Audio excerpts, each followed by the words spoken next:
Carolyn stood in line like she had done 1,000 times before, her thin hands wrapped around a wallet that looked older than the boy at the register. You noticed her because she didn't look like anyone who should have been there. She didn't belong to the endless blur of rushed shoppers with their blinking phones and impatient sighs. She was too quiet, too careful, as though each movement had already been rehearsed. When the woman ahead of her fumbled for coins, Caroline leaned forward, almost invisible, and slipped a bill across the counter. The cashier froze.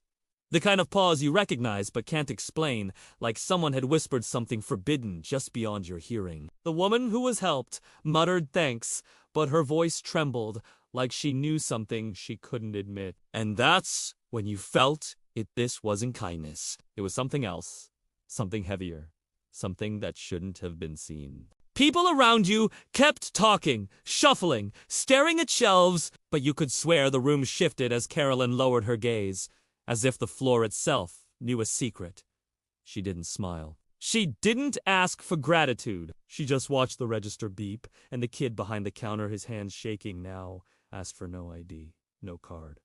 He didn't even tell her the total. He only nodded, like a soldier saluting someone who had just walked back from the grave. You realized nobody else was watching? That somehow you were the only one who saw his lips move, forming words no receipt could print. I know who you are. It should have ended there.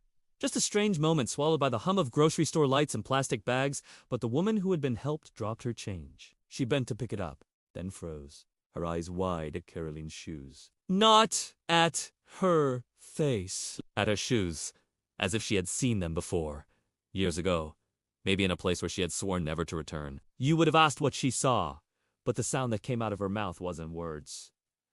Was a name. A name you recognized but had never spoken aloud. A name you shouldn't have known. The line moved forward. Carolyn paid. Nothing about her receipt was unusual, except it wasn't handed to her. It was slid, silently, across the counter with two hands, the way one delivers something sacred or dangerous. When she walked away, you noticed no one stepped into her place. The line potted, as if the space itself refused to hold her shadow. And just as you wondered if you had imagined the whole thing, the overhead speaker crackled static first, then a voice you thought belonged to a man you buried years ago. Caroline, it said. They know. The woman didn't stop. She didn't turn back. She just walked toward the doors, as if she had been waiting her entire life for this moment. While everyone else in line kept blinking at shelves and bags, unaware that reality had just broken. And before you could move, before you could breathe, the cashier who had whispered to her a minute ago was going register still open. Money drawer wide, his uniform hanging neatly over the counter, as though he had simply stepped out of it and vanished into the air. Would you like me to continue this story into a full-length unfolding chapter where the truth of who Caroline really is begins to bleed through in strange, terrifying fragments? The voice from the overhead speaker still echoed in your ears. Caroline, they know, but the store was quiet again. Too quiet, as if the announcement had been swallowed whole and erased from every trace of the sound system. You looked around, desperate for someone else to acknowledge what had just happened. But the shoppers shuffled forward with blank expressions. Eyes glazed, movements mechanical, like nothing had been interrupted. A receipt printer chattered in the distance. The hum of fluorescent lights drilled into your skull. And you realized the sound was wrong, slightly warped, as though you were listening through a recording instead of standing there in the flesh. The longer you listened, the more distorted it became, until the mechanical hum dissolved into faint whispers that repeated one word you couldn't mistake.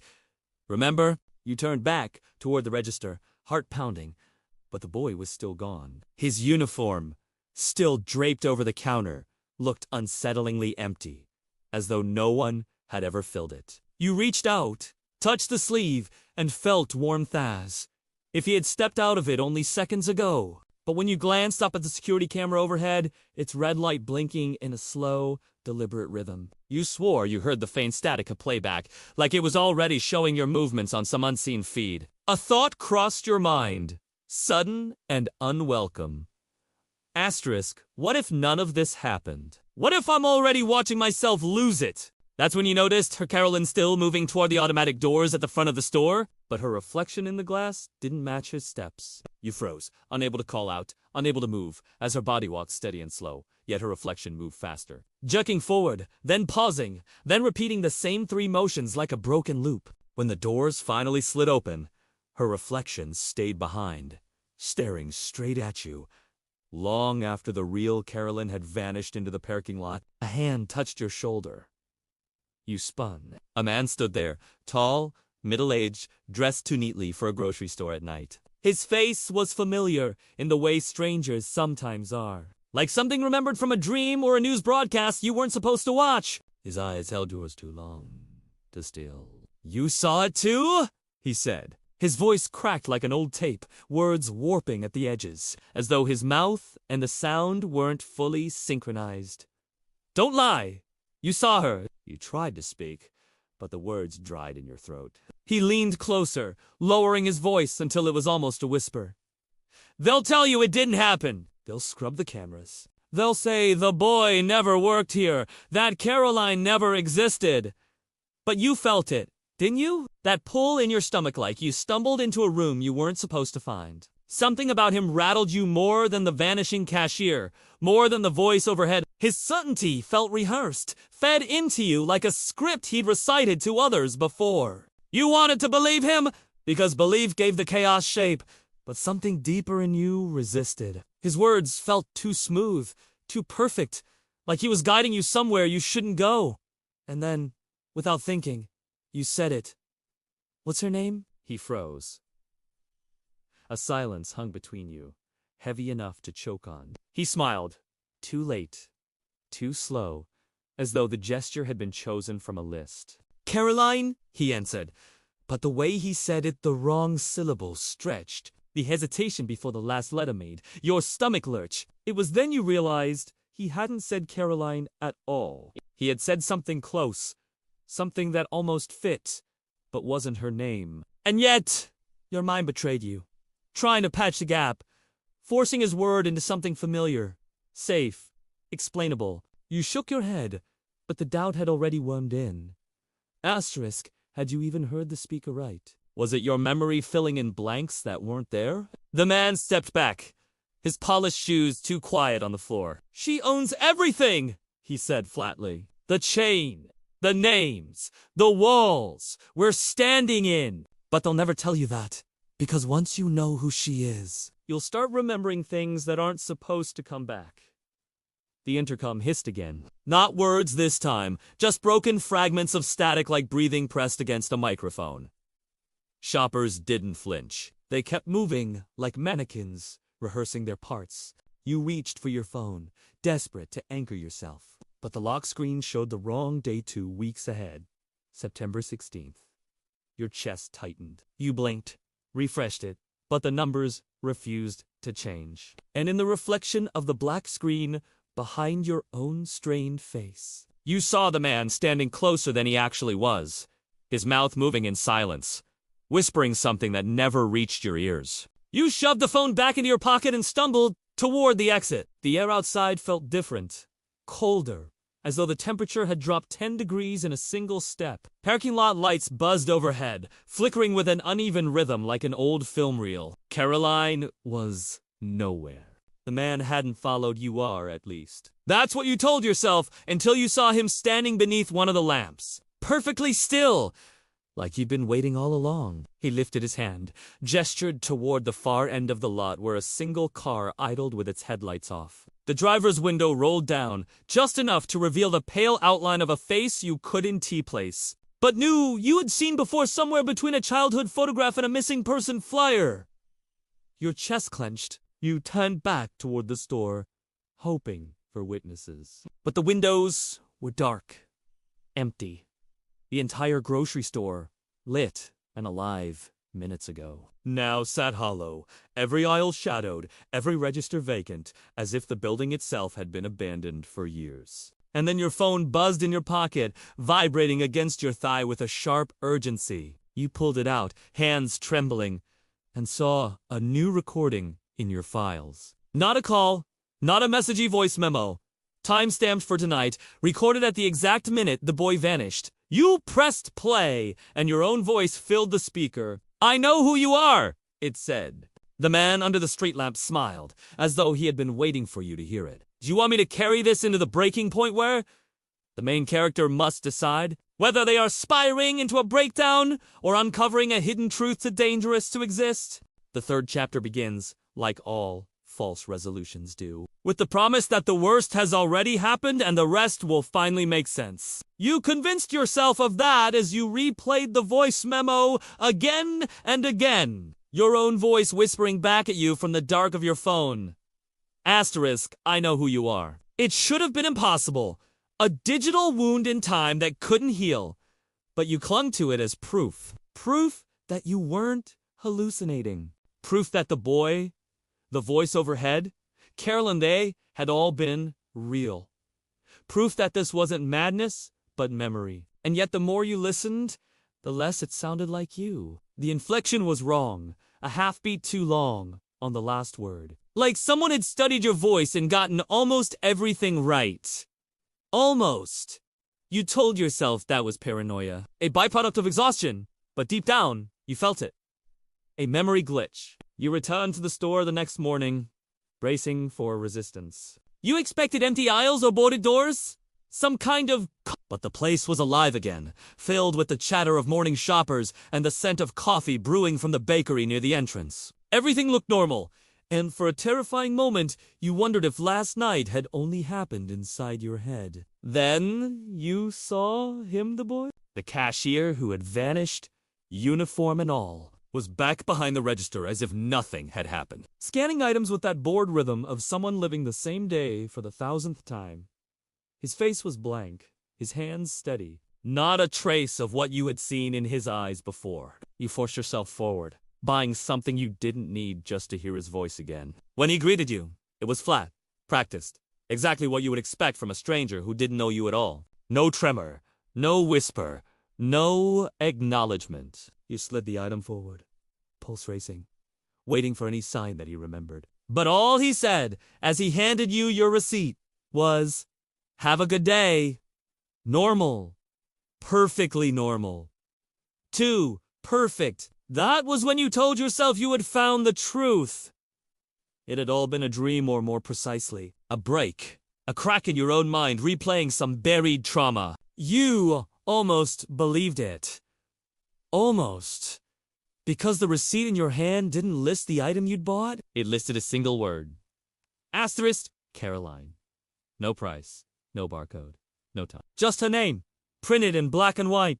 Like the register itself was in on the secret. You stumbled outside with the receipt balled tight in your fist, dizzy with the false relief of thinking you'd solved it, followed by the gut punch of knowing you hadn't. And that's when the past bled through, uninvited, like an old reel tearing through the screen of your life. You remembered being 10 years old, standing in another line at another store, your mother's hand gripping yours too hard, the same hum of fluorescent lights overhead, the same dead air pressing into your ears, the same cashier staring too long at a woman who wasn't supposed to be there. You hadn't thought about it in years, but it returned with such violent clarity that you nearly doubled over. The way the receipt had printed something strange that day, too. Not a name. Just a single date, September 16th.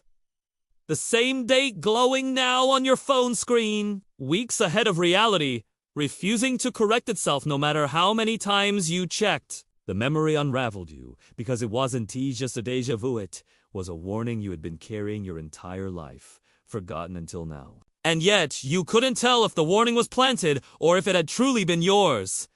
Your mother had seen it too, hadn't she? You could almost feel her nails digging into your skin, dragging you out of the store before you could ask questions. You remembered crying, but you didn't remember why. You told yourself this was it, the hidden truth at last. Caroline wasn't just a woman paying for strangers in a grocery line. She was tied to something older, something threaded through your own past. Maybe she owned the chain? Maybe she owned the memory itself? But then the air shifted. cold and electric. And you felt that presence, again the thing that had been watching from the beginning, pressing against the edges of your reality without a name, without a body. It didn't move. It didn't need to. It lived in the silence between thoughts, the spaces in your memory where details had gone missing. The man from last night appeared again, as if conjured by your doubt, standing across the parking lot in the daylight this time. He wore different clothes, but the way his eyes pinned you in place hadn't changed. You felt a strange comfort at first, as though he had come to explain it all, to finally tie the threads together. And when he spoke, it was the answer you thought you wanted. You've seen it before. You were a child. That's why it feels familiar. They buried it in you, but Caroline woke it up. You wanted to believe him so badly that you almost cried. You wanted to believe there was a they, that it wasn't just your mind betraying you, and for a moment, you let yourself collapse into that false resolution, that neat explanation that promised an end. You imagined confronting Caroline, demanding answers, reclaiming the parts of your past that had been stolen. You imagined being free of the weight that had been crushing your chest since the first whisper. But then you saw it. A single detail that ruined everything. The man's shoes. You remembered them not from last night, not from this morning, but from the memory of your childhood, the pair you had seen beneath the counter of that other store. The day your mother dragged you out, he wasn't a stranger. He had been there all along, watching, waiting, unchanged by decades. The false resolution shattered in your hands like glass, and just like that, the memory shifted again. Not your memory. You saw through his eyes, standing behind the counter, watching a terrified child look up at Caroline for the first time. You felt his heartbeat, steady and detached, as if he had always known this day would come back around. You gasped, stumbling, trying to wrench yourself out of his perspective, but it clung to you like tar. The truth wasn't that you had remembered. The truth was that you are being shown what they wanted you to remember. And if that was true, then none of this was yours. Not the boy. Not the receipt. Not even your own voice on the memo. They weren't slips of reality. They were implants, fractures in the film. Designed to test whether you could still tell the difference between what was real and what was written for you. The man smiled, and the air between you vibrated, almost humming, like the world itself was breathing down your neck. It isn't about Caroline, he said softly. It never was. Your phone buzzed again, and when you looked at the screen, the recording app had opened on its own. A new file was waiting. This one wasn't a whisper, wasn't even your voice. It was a child crying, the sound of a mother dragging them away, the echo of fluorescent lights buzzing overhead. A recording of a moment you hadn't remembered until yesterday, but it was dated 15 minutes into the future. The realization clawed through you. Everything you thought you'd uncovered, everything you thought you'd pieced together wasn't the truth. It was rehearsal. And as the recording bled into static, a second voice slipped through a voice you recognized instantly. Because it had always been there, just beneath your own thoughts. It spoke only 3 words, but they were enough to force a rewatch of your entire life. Every memory now suspect, every moment You never left! Would you like me to continue the 4th chapter, as the collapse begins where reality and memory are no longer separable, and the presence that's been watching finally steps through? It began with the recordings, but it didn't end there. You thought you were alone, cursed with fractured memories, plagued by glitches. Dragged between truth and hallucination, but the deeper you sank into the noise, the more undeniable it became. Other people had been here. They had seen the same shadows, heard the same whispers, carried the same wounds hidden beneath their days. They weren't strangers at all. They were witnesses, silent until now, watching you stumble toward what they already knew. And their silence hadn't been neglected, had been survival. The first sign came on your phone screen, not through a call or message, but in the photo gallery. Images appeared where none should have been. Photographs you never took, all of them grainy, washed in a sickly yellow light. They showed familiar place, parking lots, grocery aisles, bus stops, but there were always people at the edge of the frame, blurred, turned away, watching. You recognized them not as strangers, but as figures from your everyday life. The man who handed you coffee last week. The neighbor you always waved to. Even the cashier you had sworn vanished. And in every photo, without fail, one thing remained constant. On the wall behind them, or carved into the sidewalk beneath their feet, or scrawled faintly on a paper in their hand an identical symbol. A circle split down the middle by a single vertical line. You had seen it before? You couldn't place where. A memory glitch. Maybe.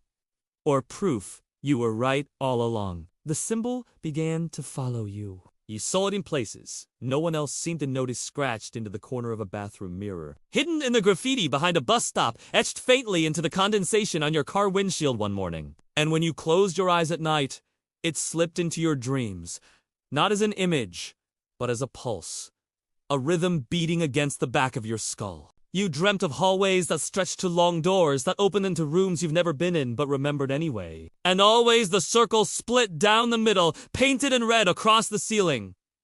As if it had been waiting for you. You began to wonder if you had ever dreamed freely. Or if every night of your life had been a rehearsal staged by something larger than you. Then came the messages.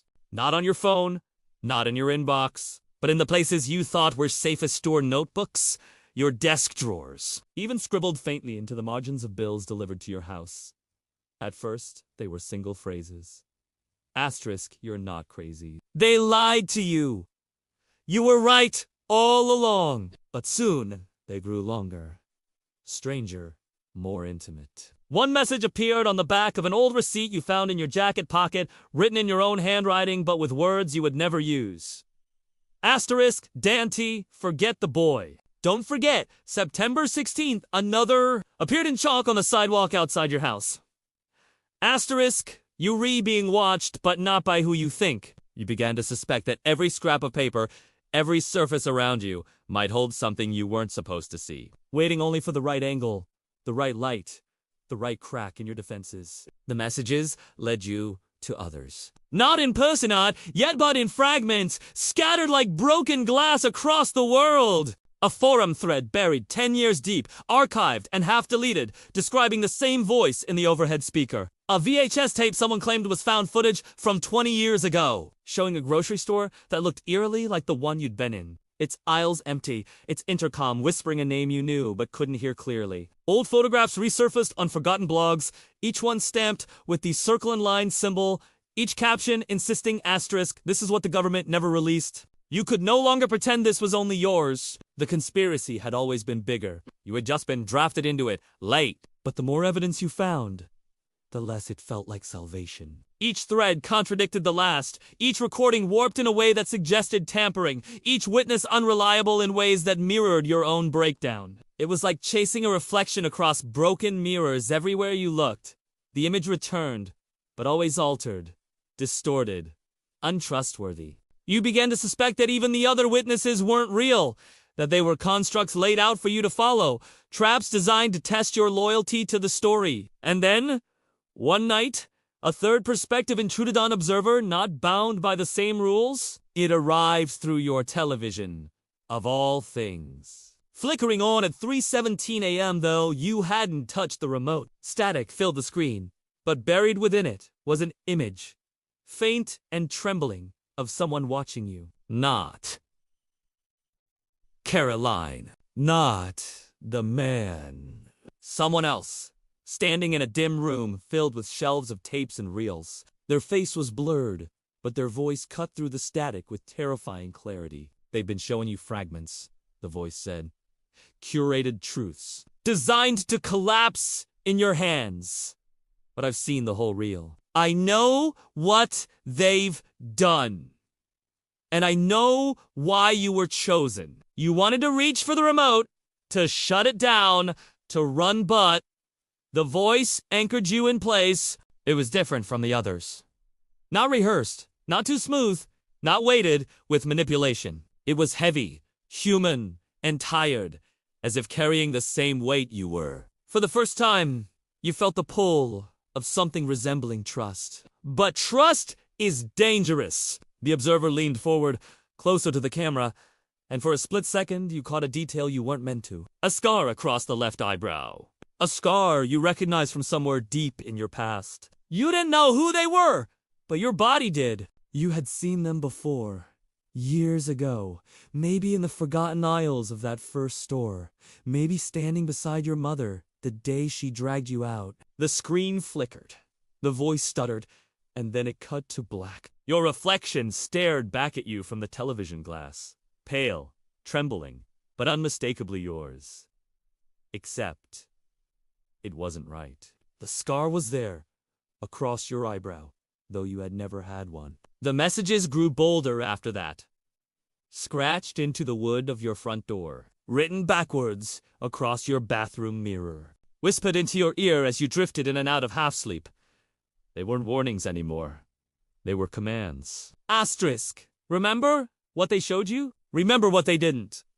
Asterisk. You began to see the others in person, now not directly, but in fragments at the edges of crowds. A woman mouthing words in sync with a voice memo you had once recorded. A man carrying a grocery bag with the circle symbol stamped on its side, though no one else seemed to see it. A child humming the same broken rhythm you had heard in your dreams, staring at you with wide, knowing eyes. Each time you looked away and back, they were gone. But the imprint of them remained, like ghosts stitched into the fabric of your vision. You knew then that this wasn't only about Caroline. It never had been. She was one piece, one performance, in a theater that stretched far beyond a single store. The real danger was larger, older, something that had learned to live inside memory itself. Rewriting your past until you couldn't tell if you had lived your own life or only borrowed pieces of someone else's.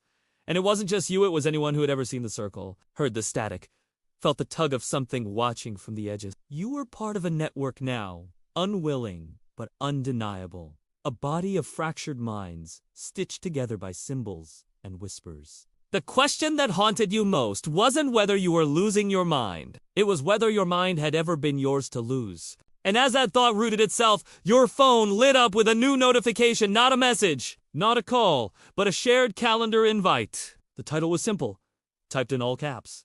September 16th. The sender wasn't Caroline. It wasn't the man. It wasn't even the observer. The sender's name was your own. Would you like me to keep going into the chapter where the calendar date finally arrives and everything that's been watching steps into the open? September 16th did not arrive. It seeped in. It didn't announce itself like a date on a calendar or a number on a screen. It slid under your skin, into the cracks of your waking life, until every clock you saw, every time stamp on every receipt, every flicker of your phone screen reminded you that the day had already begun long before you were ready for it. You told yourself this was just coincidence, that the others who whispered and watched had planted the number in your head so deeply you could no longer see past it. But when you stepped outside that morning, the air itself felt altered heavy, not from weather, but from memory. Like a place you had already walked 1,000 times, yet could not remember ever leaving. You carried the weight of every warning, every whispered message, every fragment that had been forced into your hands. But beneath it all pulsed a single question.